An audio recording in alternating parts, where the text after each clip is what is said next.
So nakita nyo na ba itong nagte-trending ngayon na balita sa Facebook o kaya sa TV na rin, na balita na rin ito. So pinapakita doon sa video na yung tomboy sinasaktan niya yung isang bata. Siguro ko mga 3 years old lang siguro yan. And actually dapat nga video yung ilalagay ko dito.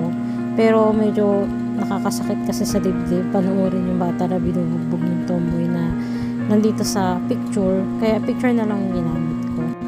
So ayon dito sa post na nakita ko sa Facebook, ayon dun sa nanay ng bata, ang sabi wag daw husgahan yung kinakasama niyang tomboy dahil dinidisiplina lang yung bata. Ang masasabi ko naman yan, te, grabe naman yung disiplina ginagawa. Halos patayin niya na. Makikita ko naman doon sa video na ilang beses na tinadyakan. Tapos pati yung ulo gusto niya targetin. Itong bata, nakakaawa talaga siya kasi pinoprotektahan niya yung sarili niya. Instead na yung nanay dapat ang gumagawa nun. Actually, nagtataka nga ako kasi merong nag-video doon sa tomboy. Sino kaya yung kumukuha nun? Yung nanay din kaya? Or ibang tao? Kasi kung yung nanay yung kumukuha ng video, bakit hindi man niya pinipigilan yung asawa niyang tomboy, diba? Ang dami-dami dyan na gusto magkaroon ng anak, tapos yung anak mo, hahayaan mo lang saktan ng kahit na sinong tao.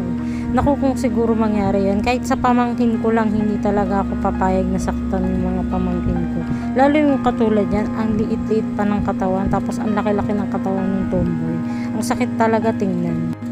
So, base doon sa huling napanood kong balita, nakulong na raw tong tomboy, nahuli na raw siya, then humihingi siya ng tawad. So, yung ginawa mo naman kasi, te, hindi naman talaga madaling patawarin yun Kasi ikaw ba naman manakit ka ng ganyang kaliit na katawan na bata?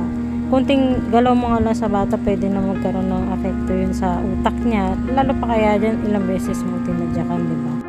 Siguro medyo mahirap din patawarin yung ginawa mo. At kung magsasorry ka man, hindi dapat sa mga tao at sa nanay, kundi doon sa mismong batang sinaktan mo. Kasi pwede yan magkaroon ng trauma pagdating ng panahon.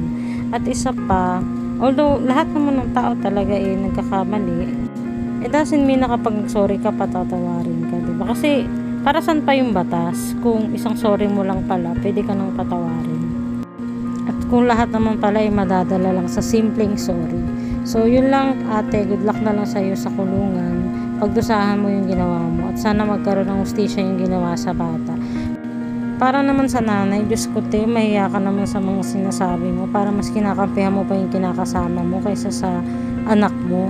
Ikaw dapat yung magpoprotekta sa kanya. Actually, dapat nga kasuhan ka rin kung talagang hindi mo gusto ipagtanggol yung anak mo at ayaw mo ipakulong yan, nagbugbog sa kanya. Kasi parang kinukonsinti mo siya Ikaw dapat yung pinakaunang magpoprotekta sa anak mo. Pero ang dating, ini-expose mo siya sa mas makakasama sa kanya.